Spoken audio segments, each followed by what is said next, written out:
Welcome to my study today. I'm going to look at where we use inversions in English.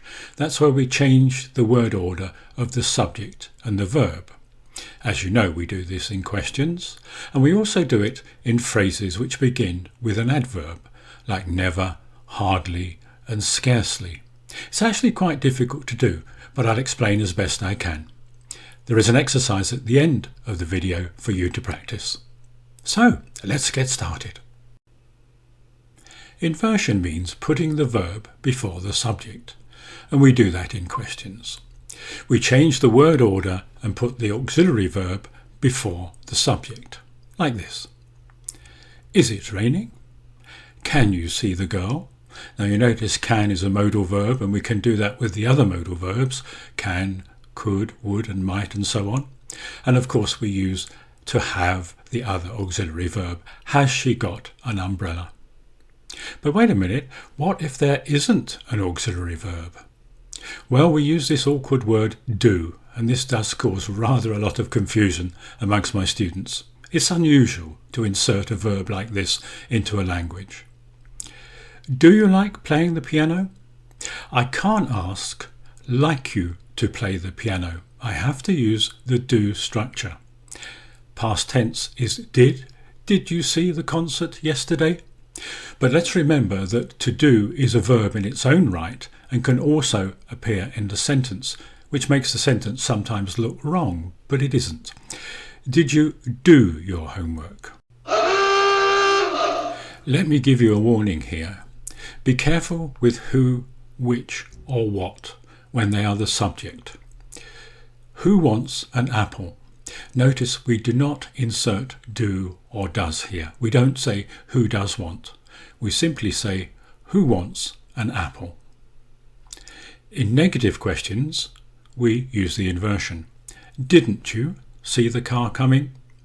And also where we have a question with a question tag. You didn't see the car coming, did you? I can also use it like this. Doesn't that rose smell nice? But if I ask that negative question, I really think I want the answer, yes, it does. Doesn't that rose smell nice? Yes, it does. And of course we use the auxiliaries, haven't you and hasn't she. We also have to be careful about the word order with why in negative questions. Why didn't you open the letter? Not why you didn't open the letter. Be careful with that one. Adverbs of place. Now these are a bit tricky. Here comes John. You notice the inversion. Comes John. But when we use a pronoun, we don't invert. Here he comes. Here he comes. There's John. Now notice that's the stressed there, so it's an adverb of place. There's John, not there is, as we spoke about in our last video. There's John, and there goes the bus. You use it with the present tense, not the continuous. Not is going. There goes the bus. There is a difference in how we use inversions in spoken English and formal or a literary style of English. In spoken English, neither, nor and so are very common. And we use it for people or things we've just mentioned, so we don't have to repeat them. I can't play chess, nor can I.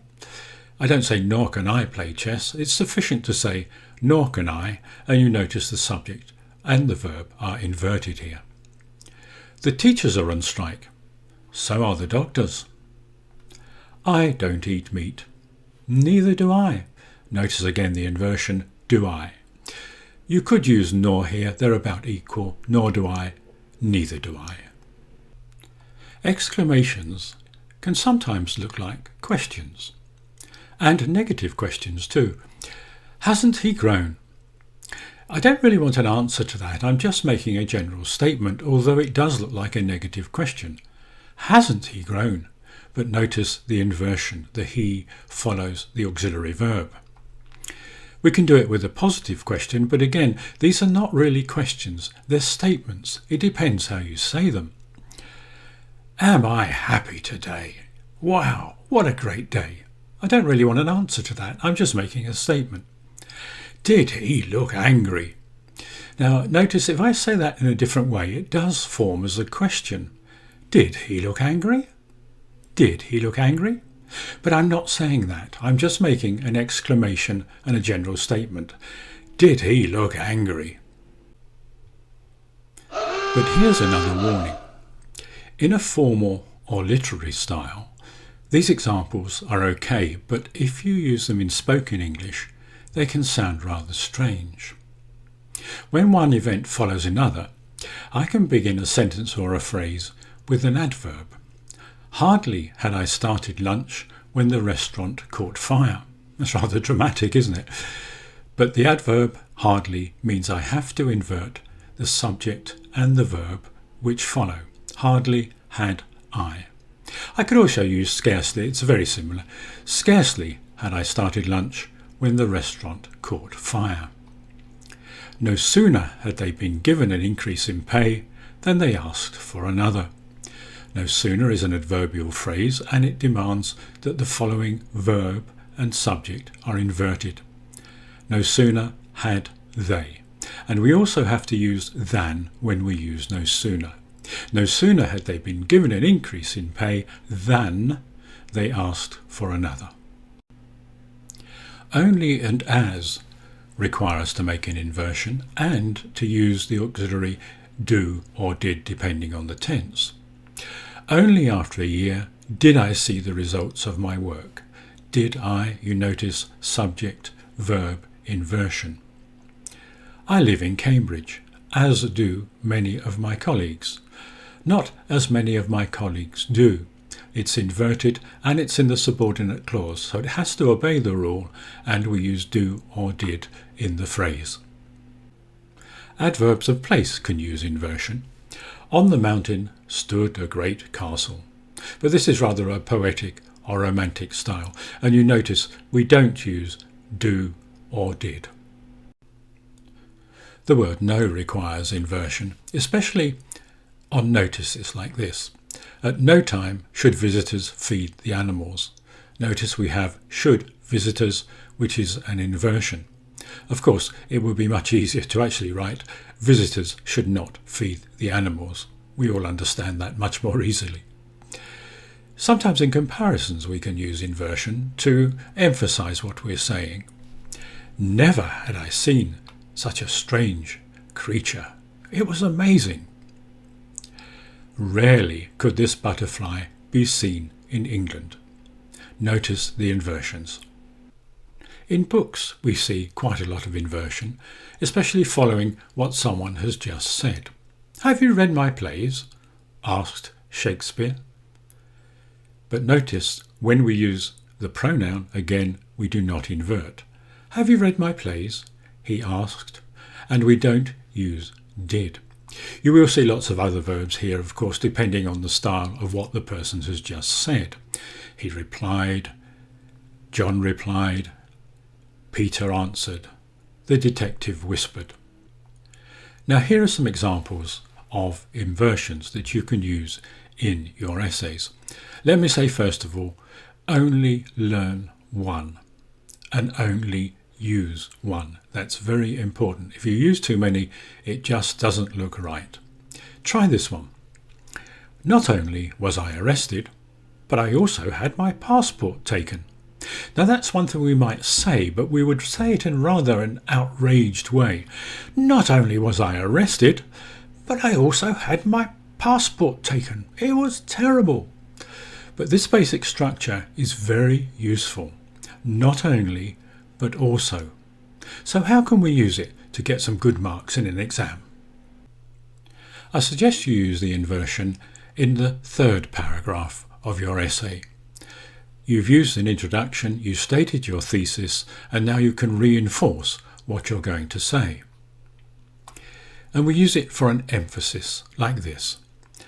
Not only has man burnt fossil fuels, but he has also changed Earth's climate. Notice man has a capital letter. I'm talking about man the species, so there is no definite or indefinite article. Not only has man burnt fossil fuels. Here's another example. Not only are the oceans rising, but also the glaciers are melting. So you use this structure to put in your own information depending on what question you're answering. Not only is tourism damaging our environment, but it is also becoming very expensive to travel. Not only are electric cars expensive, but also they still damage the environment. If you found this lesson useful, could I ask you to subscribe below and ring that bell? Thanks. Now let's go on to the exercises, which I must tell you are actually rather difficult. Exercise 1. Make inverted sentences beginning with the words shown.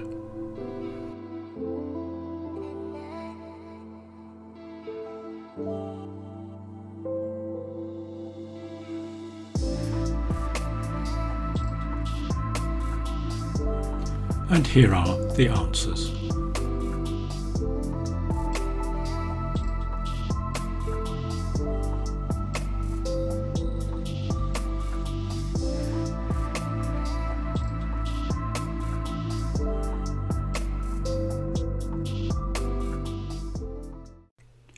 Next time, I'll show you how you can improve your spoken English with words like quite, rather, fairly, and pretty. So, thanks for watching, please subscribe below, and I'll see you next time. Bye!